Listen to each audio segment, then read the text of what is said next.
sida ay sheegeen wararka ka imanaya gobolkaasi bay waxa maanta dhaqdhaqaaq ciidan oo xoogan laga dareemayo gudaha magaaladaasi Baydhabo ee xarunta ku meel gaarka ah ee maamulka Koonfur Galbeed ee Soomaaliya. Ciidamadii ugu badnaa ee watay gaadiidka dagaalada ayaa gudaha u galay sida ay noo xaqiijiyeen ila lagu kalsoon yahay. Wararka ayaa sheegaya ciidamadan ka tirsan howlgalka midowgaasi AMISOM ee ka socda Soomaaliya iyo kuwa u kala dhashay dalalkaasi Itoobiya.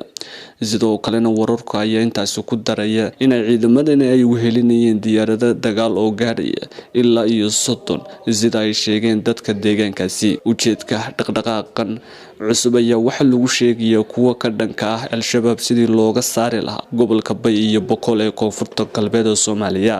ma jirto wali wax war ah oo ka soo baxay maamulka Koonfur Galbeed ee la xiriira dhaqdhaqaaqa military ee lagu dareemayo magaaladaasi Baydhabo. Arrintan ayaa ku soo aadaysa iyadoo taliyaha ciidanka militariga AMISOM ee u dhashay dalkaasi Itoobiya uu kormeer ku tagay magaaladaasi. Waa Xamsada Bari telefishinka caalamiga ee Star TV.